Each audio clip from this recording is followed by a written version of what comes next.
শুরু করছি আজকের গল্প শরদিন্দু বন্দ্যোপাধ্যায়ের লেখা রক্ত সন্ধ্যা। মানুষের সহজ সাধারণ বৈচিত্র্যহীন জীবনযাত্রার মাঝখানে ভূমিকম্পের মতো এমন একটা ঘটনা ঘটিয়া যায় যে পারিপার্শ্বিক অবস্থার সহিত তুলনা করিয়া সেটাকে একটা অসম্ভব অঘটন বলিয়া মনে হয়। যে গল্পটা আজ বলিতে বসিয়াছি সেটাও একদিন এমনই অকস্মাৎ অপ্রত্যাশিতভাবেই আমার জীবনে আসিয়া হাজির হইয়াছিল। যদিও শুধু দর্শক হিসাবে ছাড়া এ গল্পের সঙ্গে আমার কোনো সংস্রব নাই, তবু ইহা আমার মনের উপর এমন একটা গভীর দাগ কাটিয়া দিয়াছে যাহা বোধ করি জীবনের শেষ দিন পর্যন্ত মুছিবে না। যে লোকটার কাহিনী আজ লিপিবদ্ধ করিতে বসিয়াছি, আজই 7 দিন হইল সে হাইকোর্টের রায় মাথায় করিয়া পরলোক যাত্রা করিয়াছে। সুতরাং সাক্ষী সাবুত উপস্থিত করিবার আমার আর উপায় নাই। তবে সংবাদপত্রের নথি হইতে এবং আসামির বিচারের সময় সাক্ষীদের মুখের যে কথা এই গল্পে কাজে আসিতে পারে তাহা প্রয়োজন মতো ব্যবহার করিব। বিশ্বাস আমি কাহাকেও করিতে বলি না, এবং নিছক গাজা বলিয়া যাহারা উড়াইয়া দিতে চাহেন তাদের বিরুদ্ধেও আমার কোনো নালিশ নাই। আমি শুধু এইটুকুই ভাবি যে সে লোকটা মরিবার পূর্বে নিজের দোষ খালনের বিন্দুমাত্র চেষ্টা না করিয়াও এতগুলি অনাবশ্যক মিথ্যা কথা বলিয়া গেল কেন। এই সময় দৈনিক সংবাদপত্র কালকেতুতে এই ঘটনার যে বিবরণ বাহির হইয়াছিল তাহাতে সর্বাগ্রে উদ্ধৃত করিয়া দিতেছি। গতকল্য বেলা প্রায় 9:30টার সময় কলিকাতার দুর্গাচরণ ব্যানার্জির লেনে এক কসাইয়ের দোকানে ভীষণ হত্যাকাণ্ড সংঘটিত হইয়া গিয়াছে। দোকানের মালিক গোলাম কাদের অন্যদিনের ন্যায় যথারীতি মাংস বিক্রয় করিতেছিল। দোকানে কয়েকজন ফিরিঙ্গি ও মুসলমান খরিদ্দার উপস্থিত ছিল। এমন সময় একজন অপরিচিত ফিরিঙ্গি দোকানে প্রবেশ করিয়া কিছু গোমাংস খরিদ করিতে চাহে। তাহাকে দেখিয়াই দোকানদার গোলাম কাদের ভীষণ চিৎকার করিয়া মাংস কাটা ছুরি হস্তে তাহার উপর লাফাইয়া পড়ে এবং নৃশংসভাবে তাহার বুকে, পেটে, মুখে ছুরিকাঘাত করিতে থাকে। আক্রান্ত ব্যক্তি মাটিতে পড়িয়া যায়। তখন গোলাম কাদের তাহার বুকের উপর বসিয়া একবার ছুরিকাঘাতের সঙ্গে সঙ্গে বলিতে থাকে, ভাস্কো ডা গামা, এই আমার স্ত্রীর জন্যে, এই আমার কন্যার জন্যে, এই আমার বৃদ্ধ পিতার জন্যে। দোকানে যাহারা ছিল সকলেই এই লোমহর্ষণ কাণ্ড দেখিয়া দ্রুত পলায়ন করিয়া পুলিশে খবর দেয়। পুলিশ আসিয়া যখন গোলাম কাদেরকে গ্রেপ্তার করিল তখনও সে মৃতদেহের ওপর ছুরি চালাইতেছে ও পূর্ববৎ বকিতেছে। সন্দেহ হয় যে গোলাম কাদের হঠাৎ পাগল হইয়া গিয়াছে, কারণ হত ব্যক্তির সহিত পূর্ব হইতে তাহার পরিচয় ছিল বলিয়া জানা যাইতেছে না, এবং তাহার স্ত্রী, কন্যা বা বৃদ্ধ পিতা কেহই বর্তমান নাই। অনুসন্ধানে জানা গিয়াছে যে গোলাম কাদের প্রায় 15 বৎসর পূর্বে বিপত্নিক হইয়াছিল। তাহার স্ত্রী এক মৃত কন্যা প্রসব করিয়া মৃত্যুমুখে পতিত হয়। তাহার পর সে আর বিবাহ করে নাই। পুলিশ তদন্তে বাহির হইয়াছে যে হত ব্যক্তি গোয়া হইতে নবাগত একজন পর্তুগিজ ফিরিঙ্গি। ব্যবসা উপলক্ষে কয়েকদিন পূর্বে কলকাতায় আসিয়া এক ক্ষুদ্র হোটেলে বাস করিতেছিল। তাহার নাম গেব্রিয়েল ডিরোজা। গোলাম কাদের এখন হাজতে আছে।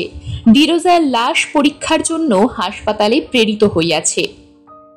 ঘটনাস্থলের খুব কাছেই আমার বাড়ি, এবং অনেকদিন হইতে এই গোলাম কাদের লোকটার সহিত আমার মুখ চেনাচেনি ছিল বলিয়াই ব্যাপারটা বেশি করিয়া আমাকে আকৃষ্ট করিয়াছিল।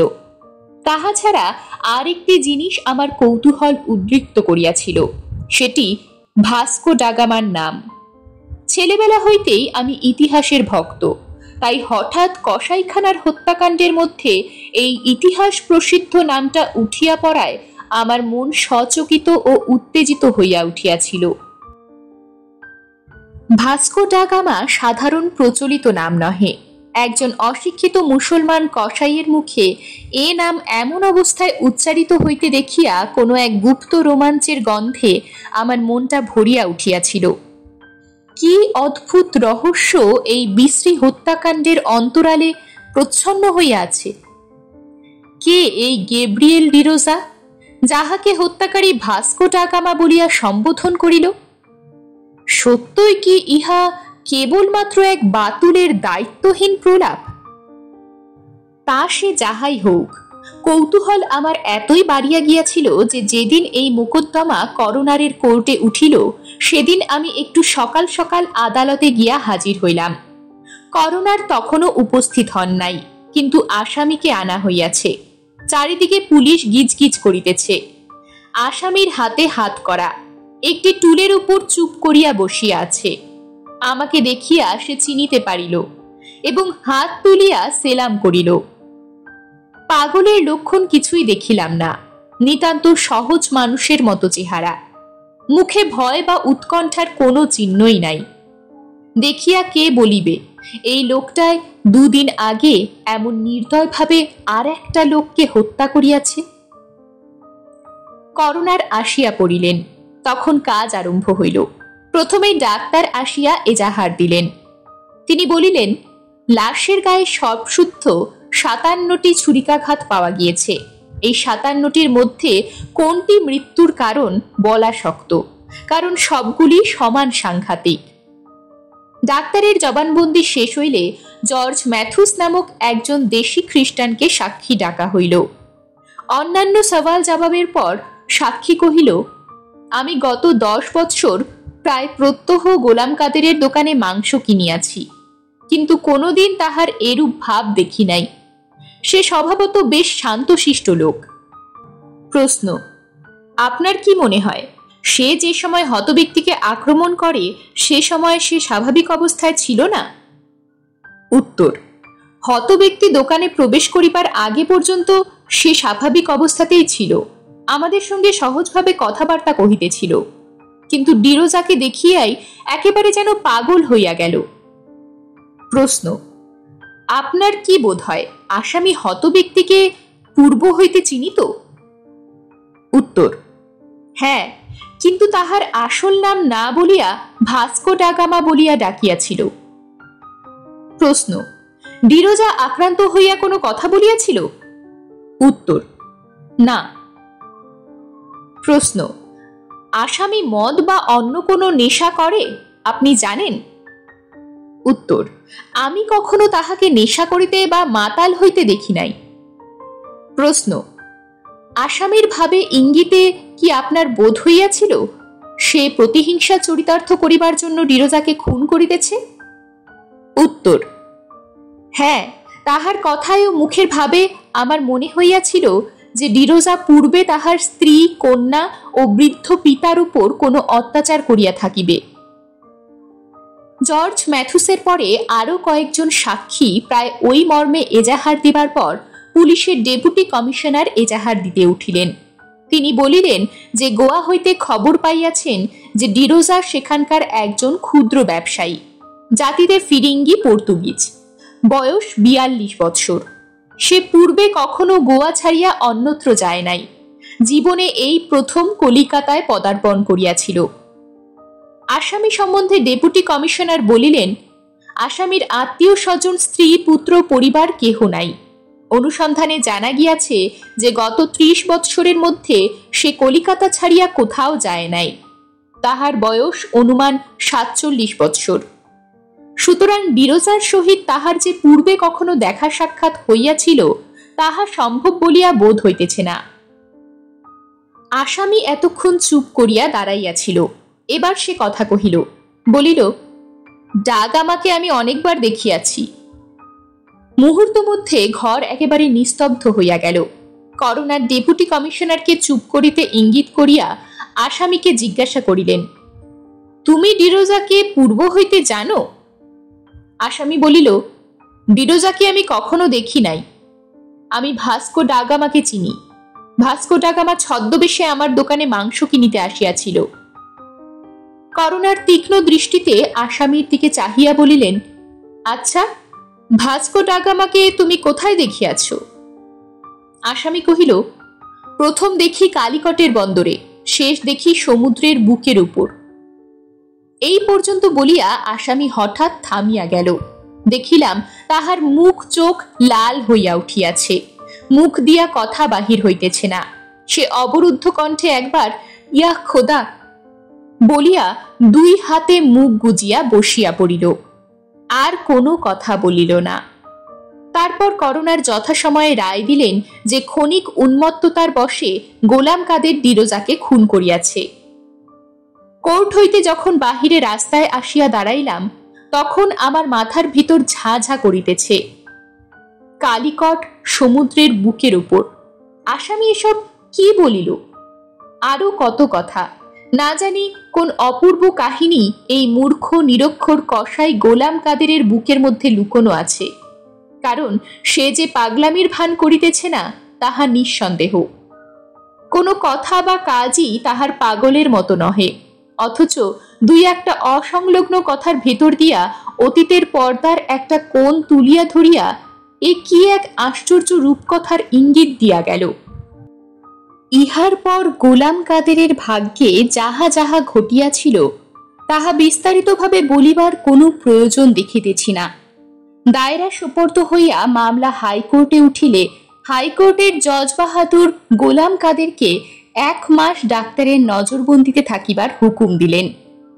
1 মাস পর ডাক্তারের রিপোর্ট আসিল। গোলাম কাদের সুস্থ সহজ মানুষ, পাগলামির চিহ্ন মাত্র তাহার মধ্যে নাই। তারপর বিচারে গোলাম কাদের নিজের উকিলের পরামর্শ অগ্রাহ্য করিয়া স্পষ্ট ভাষায় বলিল, আমি খুন করিয়াছি, সেজন্য বিন্দুমাত্র দুঃখিত বা অনুতপ্ত নই। আবার যদি তাহার সহিত দেখা হয়, আবার তাহাকে এমনই ভাবে হত্যা করিব। হাইকোর্ট নিরুপায় হইয়া তাহার ফাঁসির হুকুম দিলেন। আমি শেষ পর্যন্ত আদালতে উপস্থিত ছিলাম। গোলাম কাদেরের জীবননাট্যে বিচারের অঙ্কটা শেষ হইয়া গেলে একটা নিঃশ্বাস ফেলিয়া বাহিরে আসিয়া দাঁড়াইলাম। বিচারে তাহার মুক্তির প্রত্যাশা কোনোদিনই করি নাই, কিন্তু তবু অকারণে মনটা অত্যন্ত খারাপ হইয়া গেল।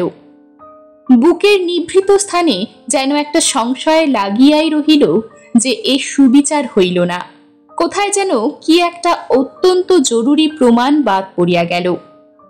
এইসব নানা কথা ভাবিতেছি, এমন সময় কয়েকজন পুলিশের লোক আসামিকে বাহিরে লইয়া আসিল। আমি গোলাম কাদেরের মুখের দিকে চাহিতেই সে ইশারা করিয়া আমাকে কাছে ডাকিল। তারপর গলা নামাইয়া বলিল, বাবুজি, আপনি আমার মোকদ্দমার শুরু হইতে শেষ পর্যন্ত আছেন, তাহা আমি দেখিয়াছি।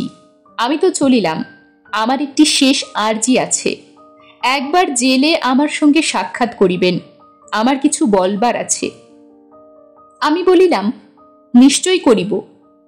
গোলাম কাদের হাত করা বাঁধা 2 হাত তুলিয়া আমাকে সেলাম করিয়া জেলের গাড়িতে চড়িয়া চলিয়া গেল।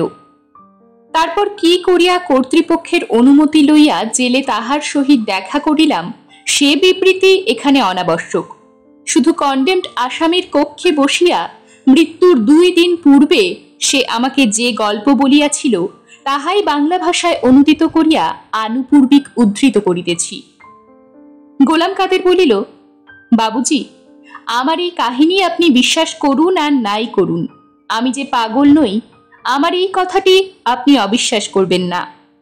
সত্য কথা বলিতে কি, আমার কাছেও ইহা এক অদ্ভুত ব্যাপার। আমি কিতাব পড়ি নাই, আজীবন মাংস বিক্রয় করিয়াছি। গল্প বানাইয়া বলিবার শক্তি আমার নাই। যাহা আজ বলিব তাহা আমি নিজে প্রত্যক্ষ করিয়াছি বলিয়াই বলিব। অথচ এই সকল ঘটনা আমার এই গোলাম কাদেরের জীবনে যে ঘটে নাই, তাহাও নিশ্চিত। আপনাকে কেমন করিয়া বুঝাইব জানি না, আমি মূর্খ লোক। শুধু এটুকুই বলতে পারি যে ইহা আজিকার ঘটনা নয়, বহু বহু যুগের পুরাতন। তবে শুরু হইতেই কথাটা বলি।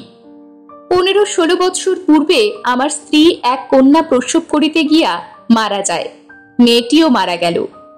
কি করিয়া জানি না, আমার মনের মধ্যে বদ্ধমূল হইয়া গেল যে কোনো দুশ্মন আমার স্ত্রী কন্যাকে নিষ্ঠুরভাবে হত্যা করিয়াছে।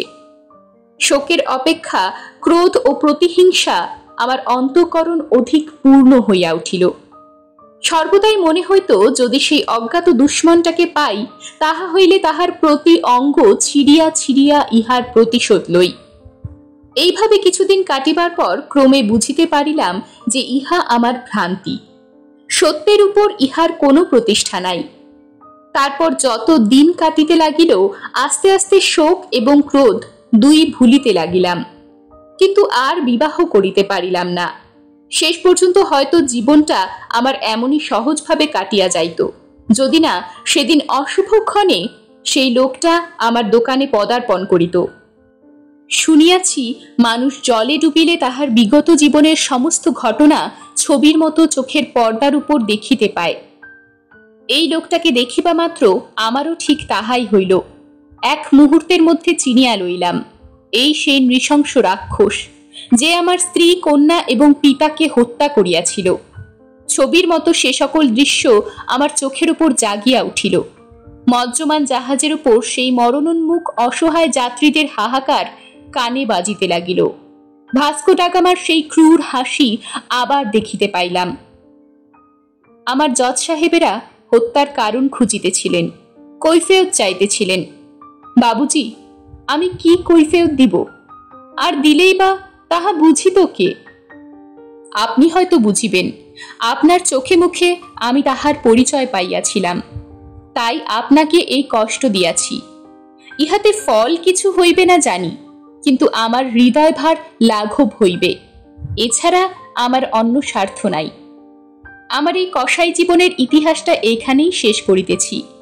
এবার যাহার কথা আরম্ভ করিব তাহার নাম মির্জা দাউদ বিন গোলাম সিদ্দিকী। আমি যে এই মির্জা দাউদ তাহা এখন ভুলিয়া যান, মনে করুন ইহা আর কাহারও জীবনের কাহিনী। কালিকটের নাম আপনি শুনিয়া থাকিবেন। মালাবার উপকূলে অতি সুন্দর মহার্ঘ মণিখণ্ডের মতো একটি ক্ষুদ্র নগর। মোরগের ডাক যতদূর শোনা যায় ততদূর তাহার নগর সীমানা। নগরের পশ্চাতে ছোট ছোট পাহাড়, উপত্যকা, কঙ্করপূর্ণ সমতল ক্ষেত্র এবং তাহার পশ্চাতে অভ্রভেদী পশ্চিম ঘাট সমস্ত পৃথিবী হইতে যেন এই স্থানটুকুকে পৃথক করিয়া ঘিরিয়া রাখিয়াছে। সম্মুখে অপার সমুদ্র ভিন্ন কালিকটে প্রবেশ বা নিষ্ক্রমণের অন্য সুগম পথ নাই। এই সমুদ্র পথে অসংখ্য বাণিজ্য তরণী কালিকটের বন্দরে প্রবেশ করে, আবার পাল তুলিয়া সমুদ্রে বিলীন হইয়া যায়। কালিকট যেন পৃথিবীর সমগ্র বণিক সমাজের মোসাফিরখানা। পীতবর্ণ চৈনিক, তাম্রবর্ণ বাঙালি, লোহিতবর্ণ পারসিক, কৃষ্ণবর্ণ মূর সকলেই কালিকটের পথে সমান দর্পে পা ফেলিয়া চলে, কেহ কাহারও অপেক্ষা হীন নহে।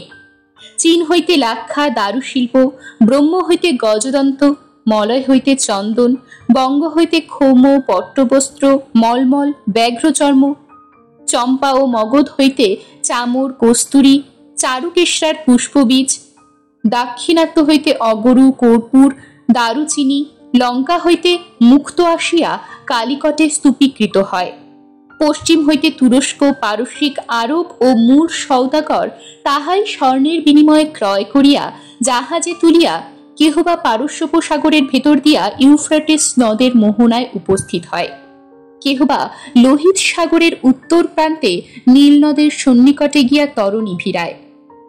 তথা হইতে প্রাচীর পণ্য সমগ্র পাশ্চাত্য খণ্ডে ছড়াইয়া পড়ে। কালিকটের রাজা সামরি বাণিজ্য তরণীর শুল্ক আদায় করিয়া রাজ্যের ব্যয়ভার নির্বাহ করে। রাজকোষ সর্বদা সুবর্ণ মণিমাণিক্যে পূর্ণ। রাজ্যে কোথাও দৈন্য নাই, অশান্তি নাই, অসন্তোষ নাই। ইতর ভদ্র সকলেই সুখী। মির্জা দাউদ এই কালিকটের একজন সম্ভ্রান্ত ব্যবসায়ী। তাহার 21 খানি বাণিজ্য তরী আছে। হুয়াংহো হইতে নীলনদের প্রান্ত পর্যন্ত তাহাদের গতিবিধি। যখন এই তরণী সকল শুভ্র পাল তুলিয়া শ্রেণীবদ্ধভাবে সমুদ্র যাত্রায় বাহিত হয়, তখন মনে হয় রাজহংস শ্রেণী পক্ষ বিস্তার করিয়া নীল আকাশে ভাসিয়া চলিয়াছে। মির্জা দাউদ জাতিতে মূর। কালিকটে তাহার শ্বেত প্রস্তরের প্রাসাদ মূর প্রথায় নির্মিত। সুদূর মরক্কো দেশে এখনো তাহার বৃদ্ধ পিতা বর্তমান, কিন্তু তিনি কালিকটকেই মাতৃভূমিত্বে বরণ করিয়াছেন। অনেক বৈদেশিক সওদাগরই এরূপ করিয়া থাকেন। মির্জা দাউদ ধর্মে মুসলমান হইলেও এক পত্নীক। সম্প্রতি 34 বৎসর বয়সে প্রথমে একটি কন্যা জন্মিয়াছে। কন্যার জন্মদিনে মির্জা দাউদ 1 সহস্র তোলা সুবর্ণ বিতরণ করিয়াছেন। তারপর তাহার গৃহে সপ্তাহব্যাপী উৎসব চলিয়াছিল। নগরে ধন্য ধন্য পড়িয়া গিয়াছিল। বস্তুত মির্জা দাউদের মতো সর্বজনপ্রিয় বহু সম্মানিত ব্যক্তি নগরে আর দ্বিতীয় নাই। উচ্চ নীচ, ধনী নির্ধন সকলেই তাহাকে শ্রদ্ধা ও সম্মান করে। স্বয়ং রাজা সামরি তাহাকে বন্ধুর মধ্যে গণ্য করে। এদিকে ব্যবসায় দিন দিন অধিক অর্থাগম হইতেছে। মানুষ পৃথিবীতে যাহা কিছু পাইলে সুখী হয়, কিছুরই তাহার অভাব নাই। একদিন গ্রীষ্মের সায়াহ্নে পশ্চিম দিগ্বলয় রঞ্জিত করিয়া সূর্যাস্ত হইতেছে। সমুদ্রের জল যতদূর দৃষ্টি যায় রাঙা হইয়া টলমল করিতেছে। দূর লাক্ষাদ্বীপ হইতে সুগন্ধ বহন করিয়া স্নিগ্ধ বায়ু বহিতে আরম্ভ করিয়াছে। আকাশ মেঘ নির্মুক্ত। সমস্ত দিন গরম ভোগ করিয়া নগরের নরনারী শীতল বায়ু সেবন করিবার জন্য এই সময় বন্দরের ঘাটে আসিয়া জমিয়াছে। বহুদূর পর্যন্ত বিস্তীর্ণ অর্ধচন্দ্রাকৃতি ঘাট, বড় বড় চতুষ্কোণ পাথর দিয়া বাঁধানো। পাথরের উপর সারি সারি জাহাজ বাঁধিবার লোহার করা। জোয়ারের সময় সমুদ্রের জল ওই ঘাটের কানায় কানায় ভরিয়া ওঠে, আবার ভাটার সময় সিক্ত বালুকারাশি মধ্যে রাখিয়া দূরে সরিয়া যায়। এই ঘাটই নগরের কর্মকেন্দ্র। ক্রয় বিক্রয়, দর দস্তুর, আমোদ প্রমোদ সমস্তই এই স্থানে অনুষ্ঠিত হয়। তাই সকল সময় এখানে মানুষের ভিড়। সে সময় ঘাটে একটিও নবাগত কিংবা বহির্গামী বাণিজ্য তরী ছিল না। কাজকর্ম কিছু শিথিল।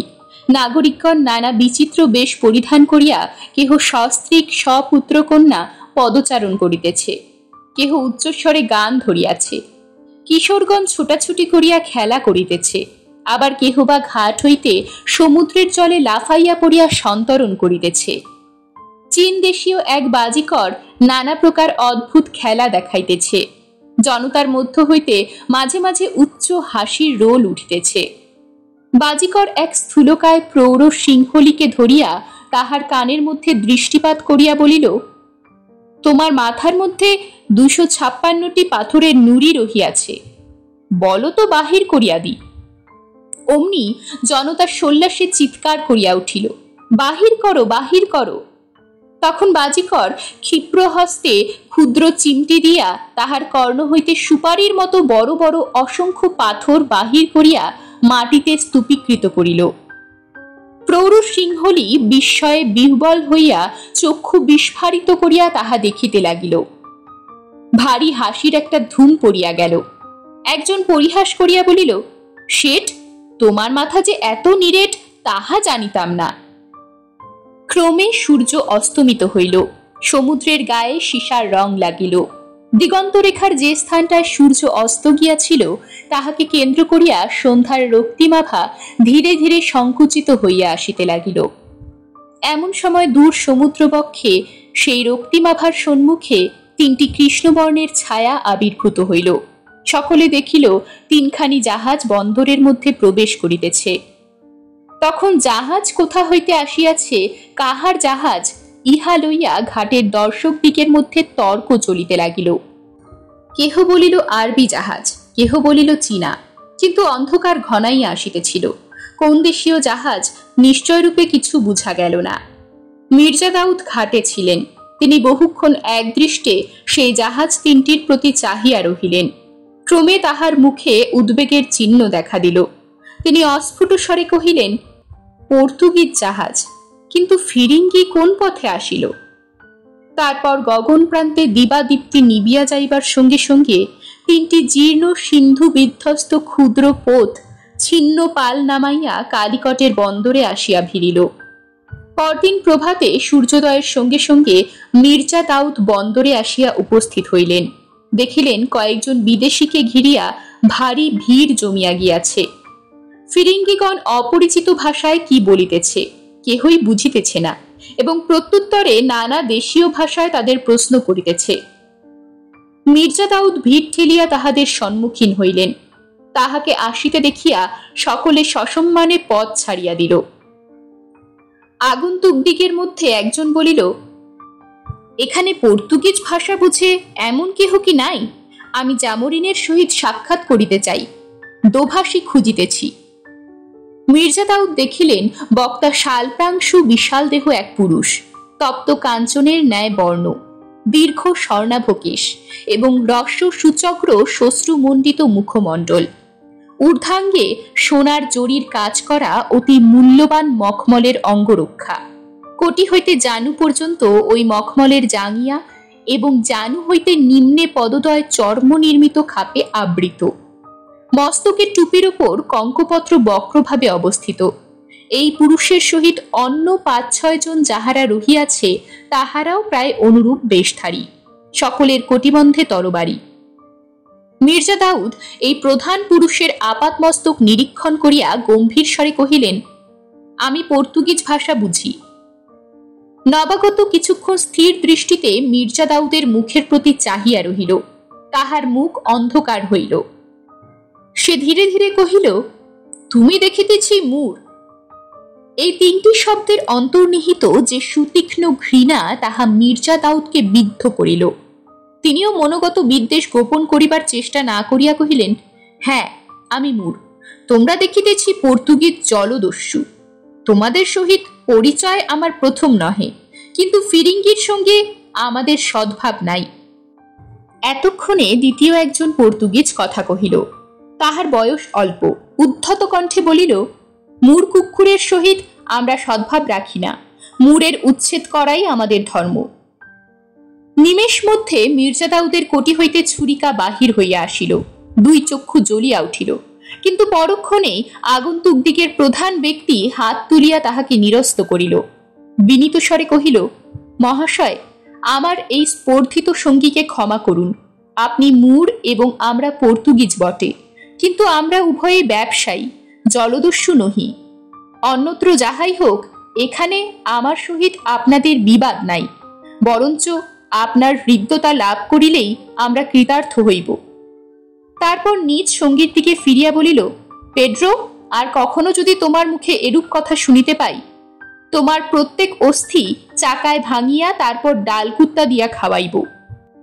ভয়ে পেড্রোর মুখ বিদবর্ণ হইয়া গেল, কিন্তু তথাপি সে কম্পিত বিদ্রোহের কণ্ঠে কহিল, আমি সত্য কথা বলিতে ভয় করি না, মূর মাত্রেই আমাদের ঘৃণার পাত্র। আপনি নিজেও তো মূর্খে। তাহার কথা শেষ হইবার পূর্বেই প্রথম ব্যক্তি বিদ্যুতের মতো 2 হাত বাড়াইয়া তাহার কণ্ঠ চাপিয়া ধরিল।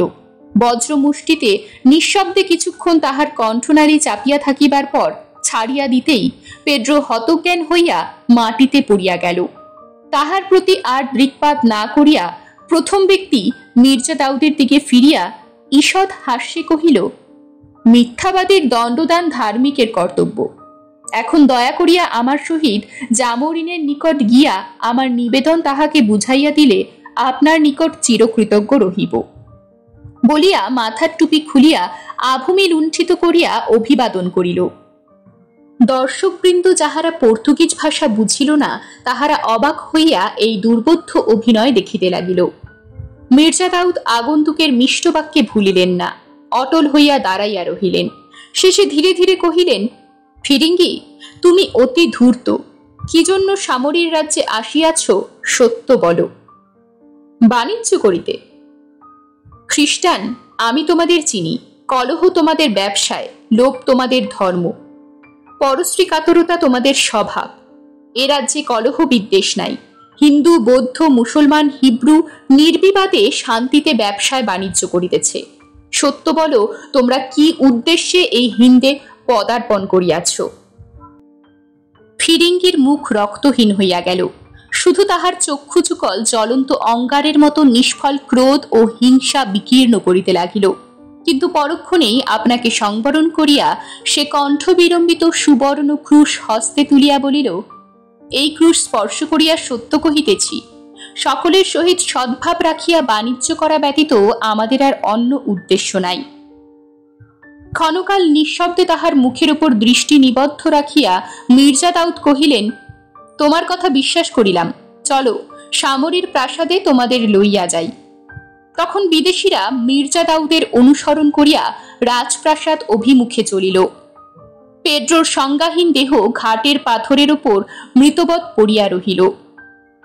প্রাসাদে উপস্থিত হইয়া সামরীর সম্মুখে নতজানু হইয়া তাহার বস্ত্রপ্রান্ত চুম্বন করিয়া পর্তুগিজ বণিক দিকের অধিনায়ক বলিল, আমার নাম ভাস্কো ডা গামা, আমি পর্তুগালের রাজদূত। আপনার নিকট কালিকটে বাণিজ্য করিবার অনুমতি প্রার্থনা করিতেছি। এই বলিয়া পর্তুগাল রাজ প্রেরিত মহার্ঘ উপঢৌকন সকল সামরীর সম্মুখে স্থাপন করিতে সঙ্গীগণকে ইঙ্গিত করিল।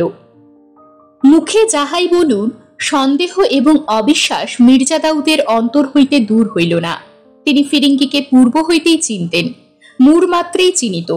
স্বদেশে বহু সংঘর্ষের ভিতর দিয়া এই পরিচয় ঘনিষ্ঠ হইয়াছিল। তাহারা জানিত যে ফিরিঙ্গি অতিশয় অর্থলিপ্সু ও ভোগলুব্ধ।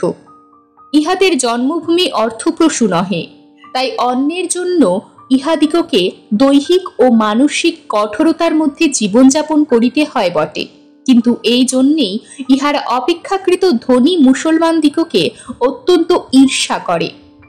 পরের উন্নতি ইহাদের চক্ষুশূল।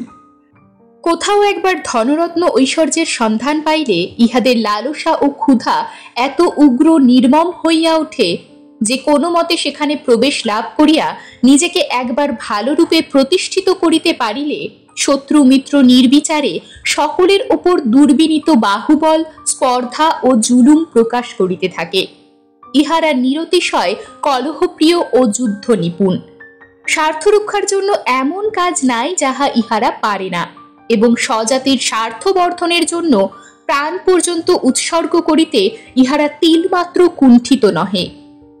পর্তুগাল হইতে সমুদ্রপথে আফ্রিকা প্রদক্ষিণ করিয়া আজ পর্যন্ত কেহ ভারতবর্ষে আসে নাই।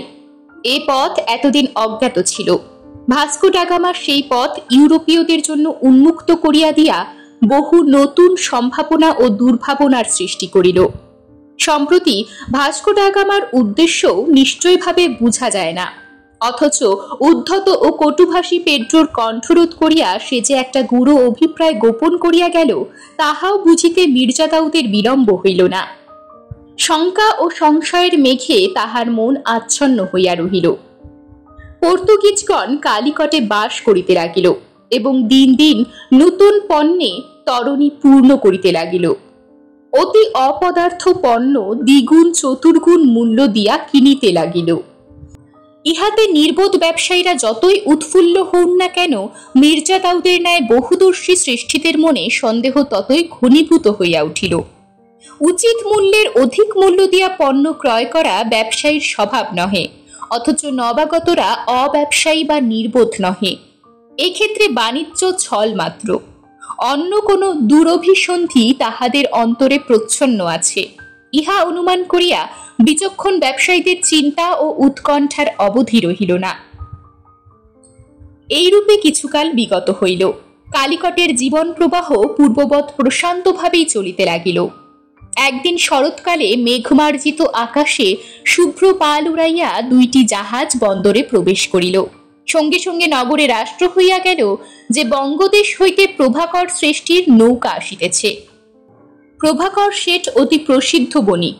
প্রতি বৎসর এই সময় লক্ষাধিক মুদ্রার বস্ত্রাদি পণ্য বহন করিয়া তাহার তরণী কালিকটে উপস্থিত হয়।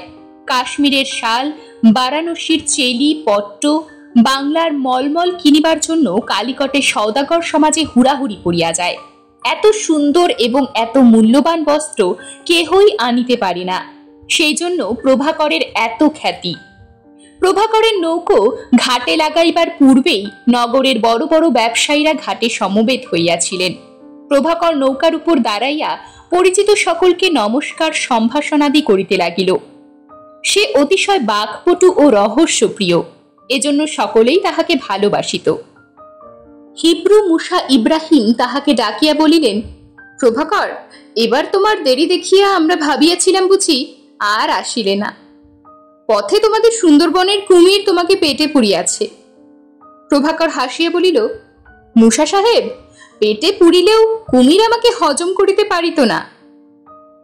এই যে মির্জা সাহেব, আদাব আদাব, শরীর গতিক সব ভালো তো?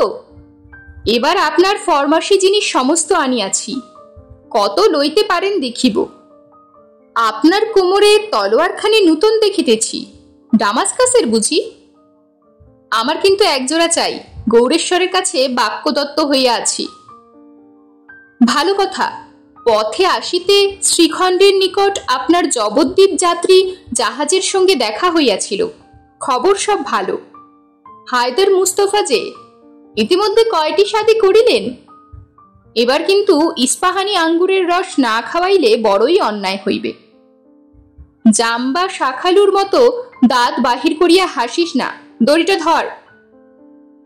নৌকা বাঁধা হইলে প্রভাকর ঘাটে নামিয়া সকলের সহিত আলিঙ্গনাদি করিল। তখন মির্জা দাউদ জিজ্ঞাসা করিলেন, প্রভাকর, কি কি সওদা আনিলে?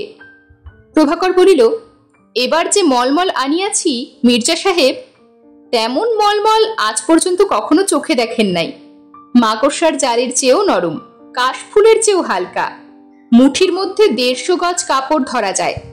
কিন্তু এক থান কাপড়ের দাম 5 তোলা সোনা, তার কমে দিতে পারিব না। কোচিনে 4 তোলা পর্যন্ত দিতে চাহিয়াছিল, আমি লই নাই। শেষে কি লোকসান দিয়া ঘরে ফিরিব? শেঠনি তাহা হইলে আমার মুখ দেখিবে না। মির্জা দাউদ হাসিয়া বলিলেন, তা না দেখুক, তোমার মুখ না দেখিলেও শেঠনির কোনো লোকসান হইবে না। এখন তোমার সওদা দেখাও। প্রভাকর বলিল, বলেন কি মির্জা সাহেব, লোকসান হইবে না? শেঠনির এখন যৌবনকাল, কাঁচা বয়স, এখন স্বামীর মুখদর্শন না করিলে জীবন যৌবন সমস্তই লোকসান হইয়া যাইবে যে। ভালো কথা, গতবারে শুনিয়াছিলাম আপনার বিবি সাহেবা নাকি অসুস্থ, তা কোনো শুভ সংবাদ আছে নাকি? মির্জা দাউদ বলিলেন, খোদার দয়ায় একটি মেয়ে হইয়াছে। প্রভাকর বলিল, এত বড় আনন্দের সংবাদ এতক্ষণ চাপিয়া রাখিয়াছিলেন? আমাদের দেশে বলে, মেয়ে হইলে পিতার পরমায়ু বৃদ্ধি হয়। তাহা হইলে আজ রাতে আপনার দৌলতখানায় আমার নিমন্ত্রণ রহিল। দেশে কুক্কুটাদি ভোজনের সুবিধা হয় না, দুষ্প্রাপ্য বটে, আর ব্রাহ্মণগুলো বড়ই গন্ডগোল করে। ও বাবা, এটি আবার কে মির্জা সাহেব? এরকম পোশাক পরিচ্ছদ তো কখনো দেখি নাই, ইহারা কোথা হইতে আসিল? মির্জা দাউদ ফিরিয়া দেখিলেন ভাস্কো ডা গামা 2 জন সহচর সঙ্গে সেই দিকে আসিতেছে। ইতিমধ্যে কালিকটের পথে ঘাটে 2 জনের দেখা সাক্ষাৎ হইয়াছিল বটে, কিন্তু কোনো পক্ষেই সৌহার্দ্য বর্ধনের আগ্রহ দেখা যায় নাই, বরঞ্চ উভয়ে উভয়কে যথাসম্ভব এড়াইয়া চলিয়াছেন। প্রভাকরের প্রশ্নের উত্তরে মির্জা দাউদ কহিলেন, ইহারা পর্তুগিজ, ক্রমে পরিচয় পাইবে। ইত্যবসরে প্রভাকরের নৌকা হইতে পণ্য সামগ্রী সকল পরিদর্শনের জন্য ঘাটে নামানো হইতেছিল। সওদাগরেরা ভিড় করিয়া তাহাই দেখিতেছিলেন। মির্জা দাউদও সেই সঙ্গে যোগ দিলেন। অন্যদিক হইতে ভাস্কো ডা গামাও আসিয়া মিলিত হইল। মলমলের নমুনা দেখিয়া মির্জা দাউদ কহিলেন, অতি উৎকৃষ্ট মলমল। প্রভাকর, এ জিনিস কত আনিয়াছ? প্রভাকর সগর্বে বলিল, পুরা 1 জাহাজ। দাউদ কহিলেন, ভালো, আমি 1 জাহাজই লইলাম, দরদামের কথা আজ রাত্রে স্থির হইবে। ভাস্কো ডা গামা এইরূপ অপূর্ব সূক্ষ্ম মলমল পূর্বে কখনো দেখে নাই। বস্তুত এই মহার্ঘ মলমল পারস্য দেশ ভিন্ন অন্য কোথাও যাইত না। পর্তুগাল, স্পেন, ফ্রান্স প্রভৃতি পাশ্চাত্য দেশে যাহা যাইত তাহা অপেক্ষাকৃত নিকৃষ্ট শ্রেণীর মলমল। ডা গামার অন্তর লুব্ধ হইয়া উঠিল। পোপ এবং রাজা ইমানুয়েলকে নজর দিতে হইলে ইহা অপেক্ষা উৎকৃষ্ট বস্তু আর কি আছে? সে বলিল, এ মলমল আমি কিনিব।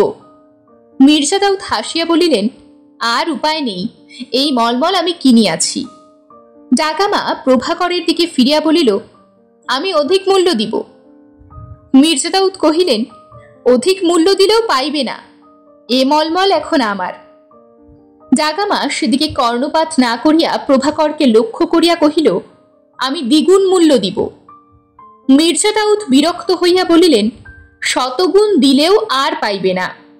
ডা গামা বিদ্যুৎ বেগে মির্জা দাউদের দিকে ফিরিল, কর্কশ কণ্ঠে কহিল, মূর, চুপ করো, আমি মালের মালিকের সহিত কথা কইতেছি। প্রভাকর বুদ্ধিমান, মির্জা দাউদ তাহার পুরাতন খরিদ্দার, অথচ এই ব্যক্তিকে সে চেনেও না। সে বলিল, উনি এখন মালের মালিক, আমি কেহ নই। উনি যদি আপনাকে বিক্রয় করিতে ইচ্ছা করেন, করিতে পারেন। ডাগামার অশিষ্ট কথায় মির্জা দাউদের মুখ ক্রোধে কৃষ্ণবর্ণ হইয়া উঠিয়াছিল। তিনি তিক্ত কণ্ঠে কহিলেন, ডাগামা, পূর্বেও বুঝিয়াছিলাম, কিন্তু আজ তোর প্রকৃত স্বরূপ ধরা পড়িল। ব্যবসায় তোর ভান মাত্র, তুই তস্কর, নচেত অনুচিত মূল্য দিয়া বাণিজ্য নষ্ট করিবি কেন? আহত ব্যাঘ্রের মতো গর্জন করিয়া ভাস্কো ডাগামা নিজ কোটি হইতে তরবারি বাহির করিল। দন্তে দন্ত ঘর্ষণ করিয়া ক্রোধ কষায়িত নেত্রে কহিল, স্পর্ধিত মূঢ়, আজ তোর রক্তে তরবারির কলঙ্ক ধৌত করিব। মির্জা দাউদ তরবারি নিষ্কষিত করিয়া কহিলেন, বর্বর ফিরিঙ্গি, আজ তোকে জাহান্নামে পাঠাইব। মুহূর্ত মধ্যে ব্যগ্র জনতা চতুর্দিকে সরিয়া গিয়া মধ্যে বৃত্তাকৃতি স্থান যুযুৎসুদের জন্য ছাড়িয়া দিল। শান্তিপূর্ণ বাণিজ্য কেন্দ্র হইলেও এরূপ ব্যাপার কালিকটে একান্ত বিরল নহে। কলহ যখন তরবারি পর্যন্ত পৌঁছায়, তখন তাহা ভঞ্জন করিবার প্রয়াস যে শুধু নিষ্ফল নহে, অত্যন্ত বিপজ্জনক, তাহা কাহারও অবিদিত ছিল না। তাই সকলে সরিয়া দাঁড়াইয়া অস্ত্র দ্বারা উভয় পক্ষকে বিবাদের মীমাংসা করিবার সুবিধা করিয়া দিল। ভাস্কো ডাগামা ও মির্জা দাউদ প্রথম দৃষ্টি বিনিময়েই পরস্পরকে যে বিষ দৃষ্টিতে দেখিয়াছিলেন, সেই বিষ উভয়ের অন্তরে সঞ্চিত হইয়া আজ সামান্য সূত্র ধরিয়া দুর্নিবার বিরোধ রূপে আত্মপ্রকাশ করিল।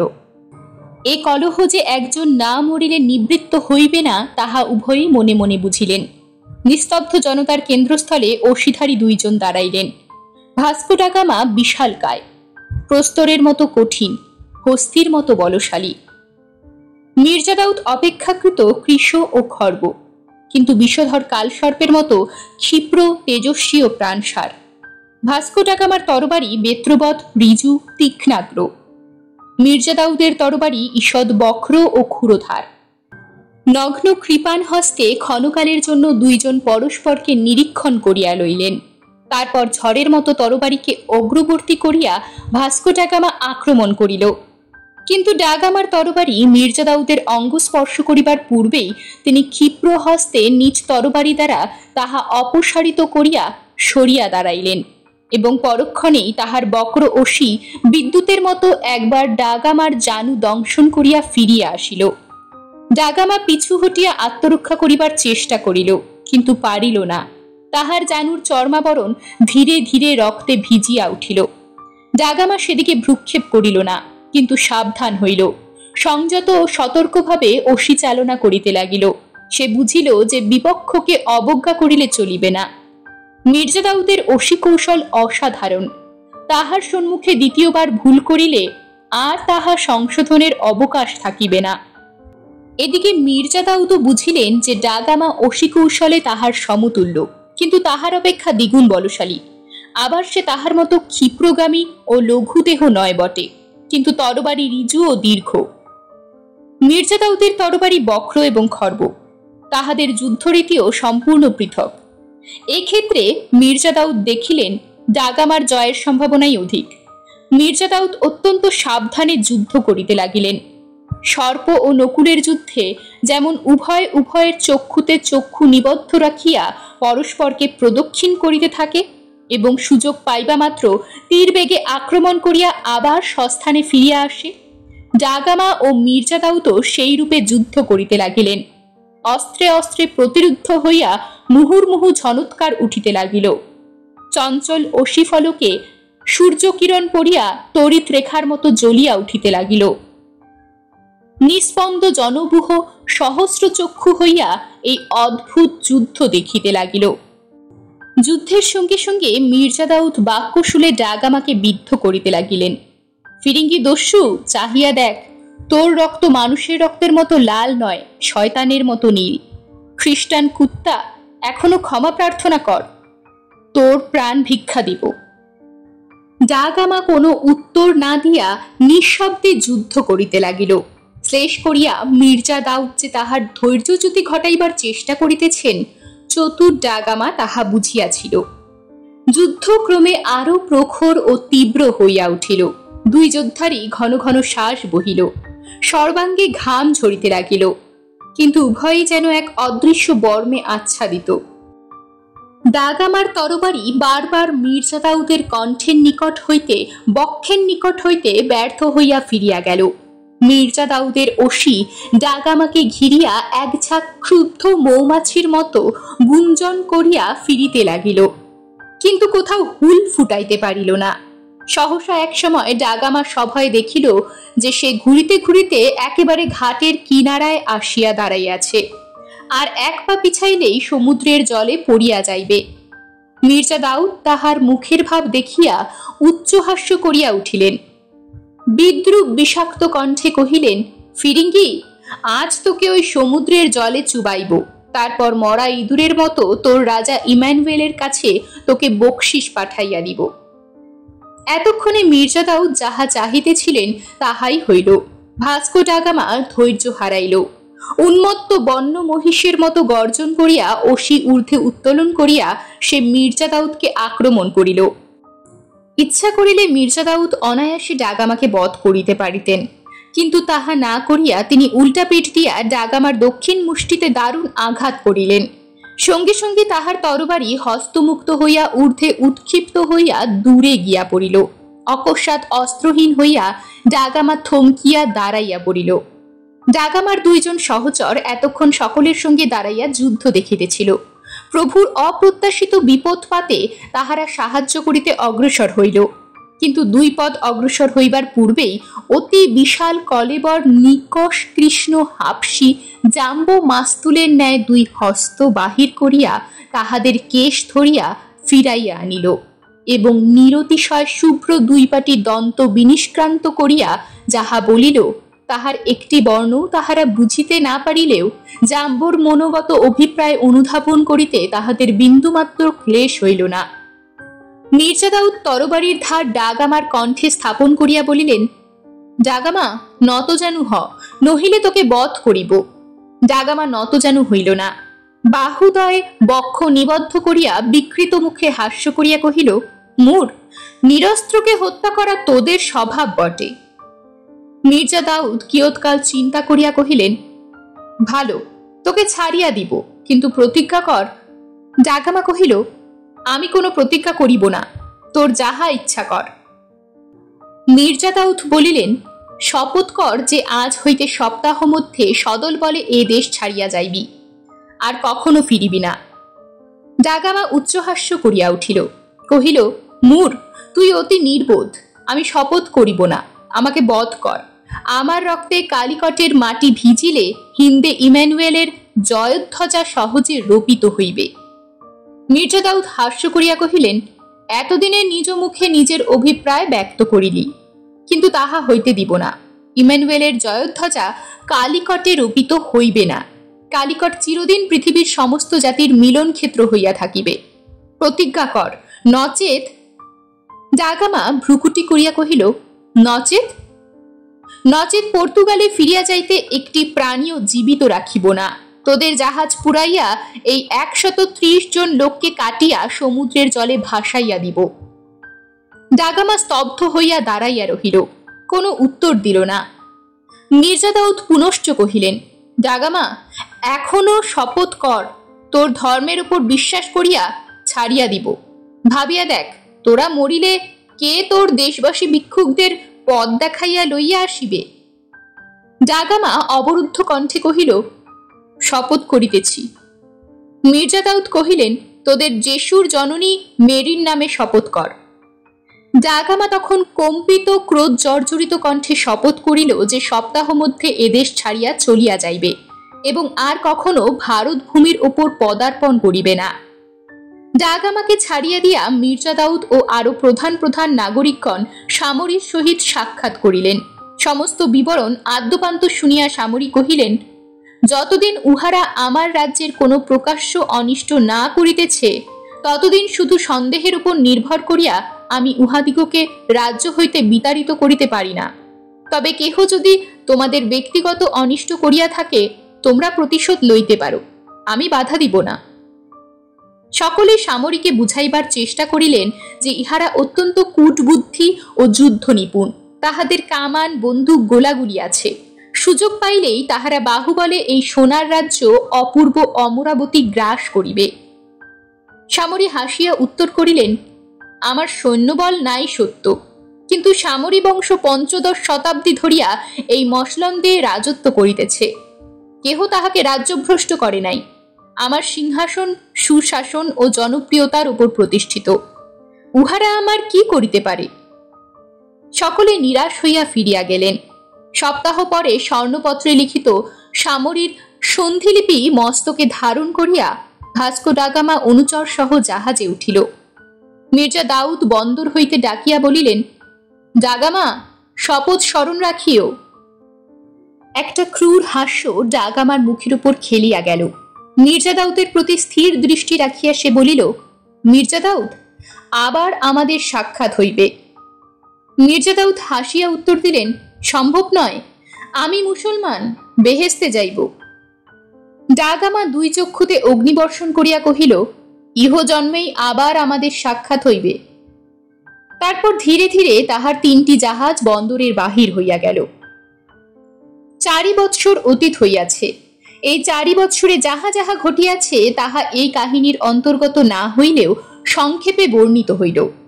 ভাস্কো ডা গামা কালিকট ত্যাগ করিবার ২ বৎসর পরে আবার পর্তুগিজ জাহাজ ভারতবর্ষে আসিল। এবার পর্তুগিজদের অধিনায়ক আলভারেজ কেবলার নামক একজন পাদ্রী এবং তাহার অধীনে ৯খানি জাহাজ। পাদ্রী আলভারেজ কালিকট বন্দরে প্রবেশ করিয়াই জাহাজ হইতে নগরের উপর গোলাবর্ষণ করিতে লাগিলেন। ফলে বহু নাগরিকের প্রাণনাশ হইল, অনেকে আহত হইল এবং কয়েকটি অট্টালিকা চূর্ণ হইয়া গেল। এইরূপে রাজা প্রজার মনে ভীতি ও কর্তব্যজ্ঞান সঞ্চারিত করিয়া পর্তুগিজরা আবার ভারত ভূমিতে পদার্পণ করিল। রাজা সামরি আগন্তুকদিগকে সম্মান দেখাইলেন ও তাহাদের বাসের জন্য নগরের বাহিরে ভূমিদান করিয়া কুঠি নির্মাণের অনুমতি দিলেন। কিন্তু পর্তুগিজদিগের এই অহেতুক জিঘাংসা ও নিষ্ঠুরতার কালিকটের জনসাধারণের মন তাহাদের বিরুদ্ধে ঘৃণা ও বিদ্বেষে পূর্ণ হইয়া উঠিল।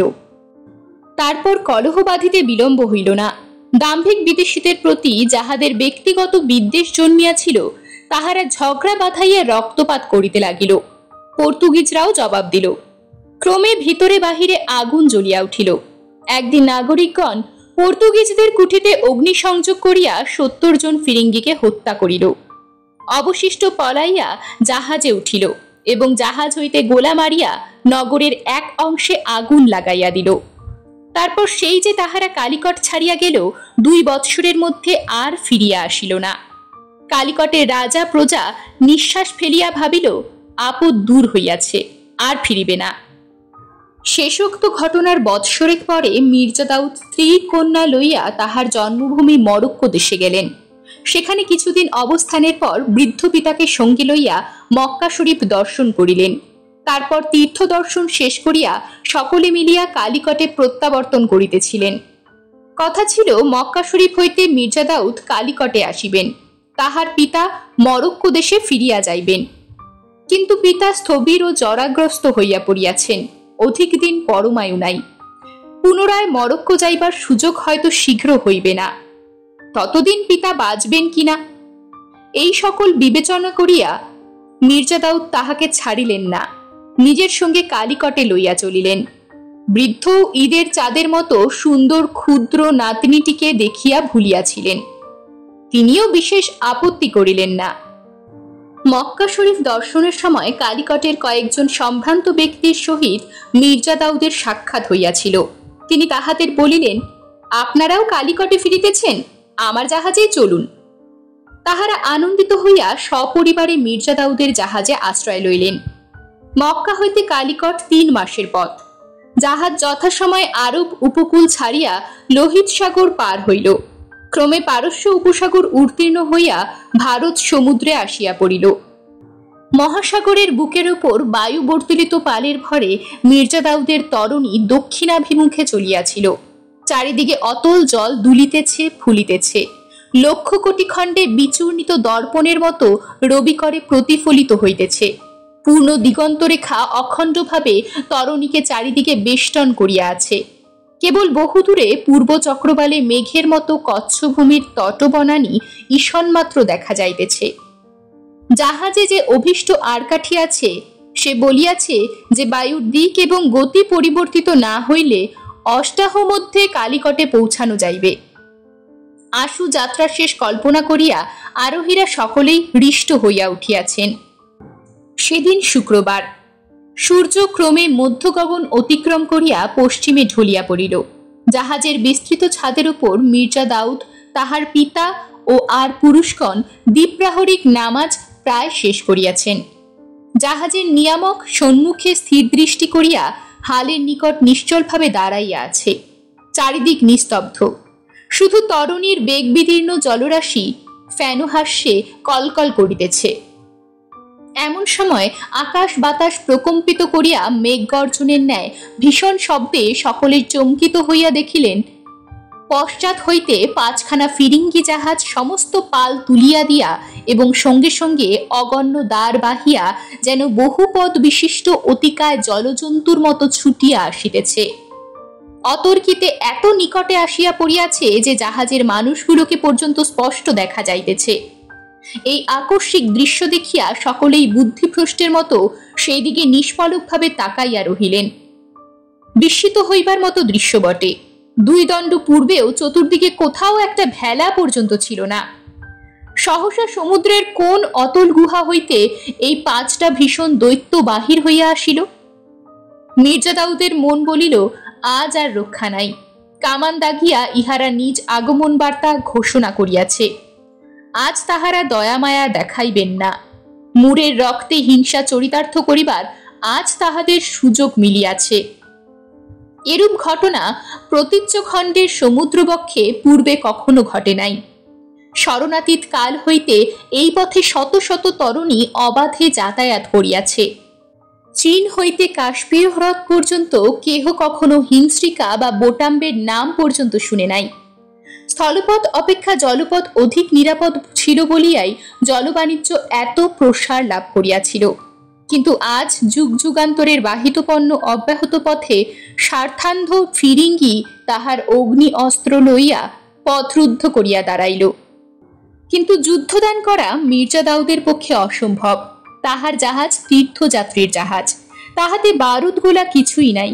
আছে কেবল কতকগুলি অসহায় যুদ্ধানভিজ্ঞ ধর্মপরায়ণ তীর্থযাত্রী এবং তদপেক্ষাও অসহায় কতকগুলি নারী ও শিশু। এরূপ অবস্থায় 5খানা রণপোতের সঙ্গে যুদ্ধ করা বাতুলতা ভিন্ন আর কিছুই নহে। এক উপায় পলায়ন, কিন্তু মির্জা দাউদের জাহাজ কেবল পালের ভরে চলে। বিপক্ষের পাল দ্বার 2 আছে। এক্ষেত্রে পলায়নও সাধ্যাতীত। মির্জা দাউদ ক্ষণকাল স্তব্ধভাবে চিন্তা করিলেন। একবার আকাশের দিকে দৃষ্টি করিলেন। আকাশ নির্মেঘ, বেলা প্রায় 3য় প্রহর। রাত্রি হইতে বিলম্ব আছে। তিনি নাবিককে ডাকিয়া সমস্ত পাল তুলিয়া প্রাণপণে জাহাজ ছুটাইতে আজ্ঞা দিলেন। কিন্তু এই আজ্ঞা পালিত হইতে না হইতে জলদস্যুদিগের 5খানা জাহাজ হইতে একসঙ্গে কামান ডাকিল। একটা গোলা বড় পালের ভিতর ছিদ্র করিয়া জাহাজের পরপারে গিয়া সমুদ্র গর্ভে প্রবেশ করিল। অন্যগুলা জাহাজের চারিদিকে জলের উপর পড়িল। কোনোটাই কিন্তু জাহাজকে গুরুতর জখম করিতে পারিল না। জাহাজের পুরুষ যাত্রীদের মুখ শুকাইল। নিম্ন হইতে ভীত শিশু ও নারীগণের আর্তস্বর ও ক্রন্দন উঠিল। দন্তে দন্ত চাপিয়া মির্জা দাউদ নাবিকদের হুকুম দিলেন, যতক্ষণ পারো জাহাজ চালাও, ফিরিঙ্গি দস্যুর হাতে ধরা দিব না। এমন সময় মির্জা দাউদের 4 বৎসরের কন্যা হাঁপাইতে হাঁপাইতে উপরে উঠিয়া আসিয়া পিতার জানু জড়াইয়া ধরিল। বলিল, বাবা, মা তোমাকে ডাকছেন। বলিয়া পিতার মুখের দিকে চোখ তুলিয়াই উচ্চস্বরে কাঁদিয়া উঠিল, বাবা, আমার বড় ভয় করছে। মির্জা দাউদ কন্যাকে 2 হাতে তুলিয়া বুকে চাপিয়া ধরিলেন। তাহার কানে কানে বলিলেন, হারুনা, কাঁদিস না, তুই মুরের কন্যা, তোর কিসের ভয়? আজ আমরা সকলে একসঙ্গে বেহেস্তে যাইব। কন্যাকে পিতার ক্রোড়ে নিয়া মির্জা দাউদ নিচে নামিয়া গেলেন। সম্মুখেই আকুল নয়না স্ত্রীর সহিত সাক্ষাৎ হইল। নিজ কোটি হইতে ক্ষুদ্র মাণিক্য খচিত ছুরিকা পত্নীর হস্তে দিয়া সংযত কণ্ঠে কহিলেন, সালেহা, বোধহয় আজ অন্তিমকাল উপস্থিত হইয়াছে। বোম্বেটে জাহাজ পিছু লইয়াছে। যদি উহারা এ জাহাজে পদার্পণ করে, এ ছুরি নিজের উপর ব্যবহার করিও, তার পূর্বে কিছু করিও না। আর অন্যান্য স্ত্রীলোকদের আশ্বাস দিও, অকারণে ভয় না পায়। চলিলাম। এই বলিয়া মুহূর্তকালের জন্য পত্নীর মস্তক বক্ষে চাপিয়া ধরিয়া মির্জা দাউদ উপরে ফিরিয়া গেলেন।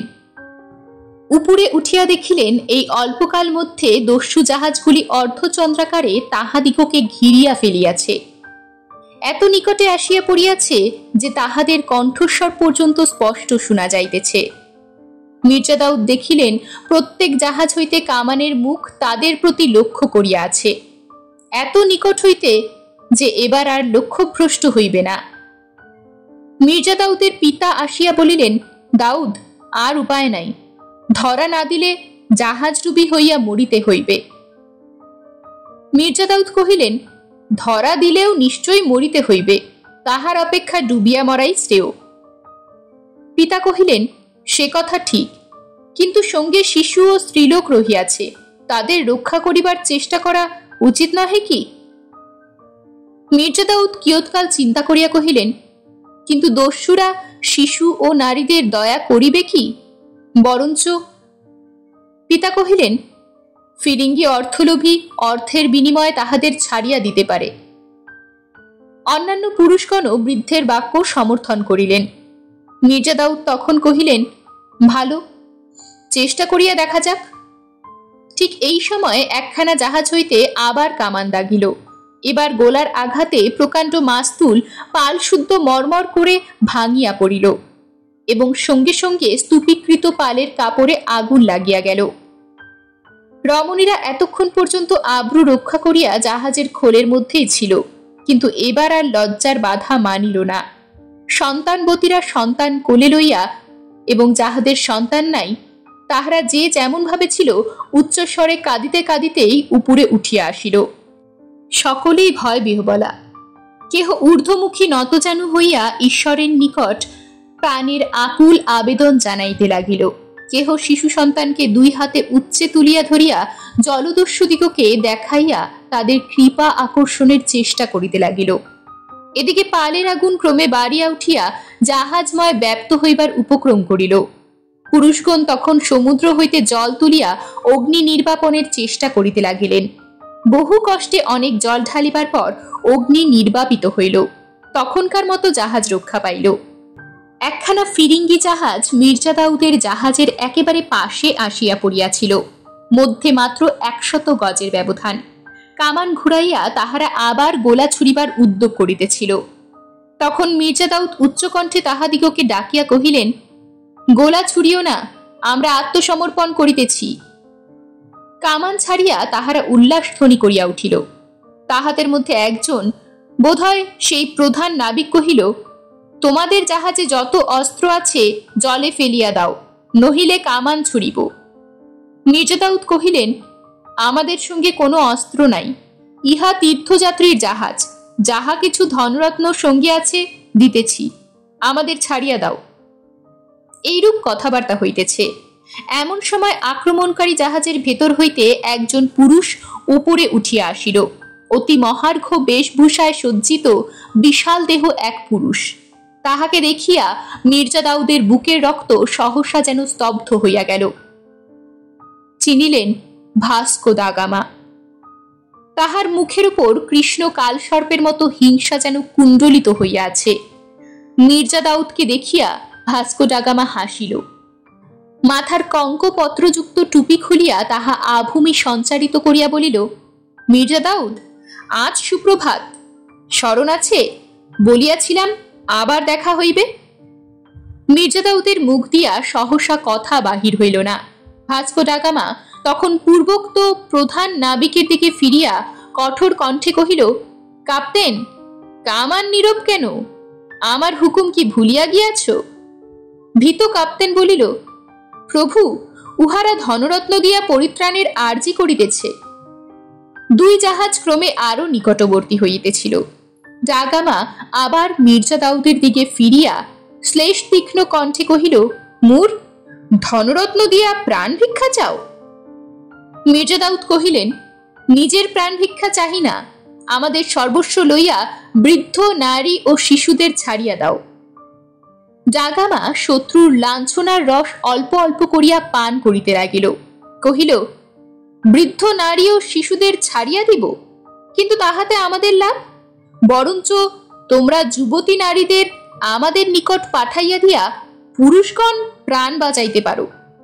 আমাদের জাহাজে স্ত্রীলোকের কিছু প্রয়োজন হইয়াছে, আমার নিজের জন্য নয়, খালাসিদের জন্য।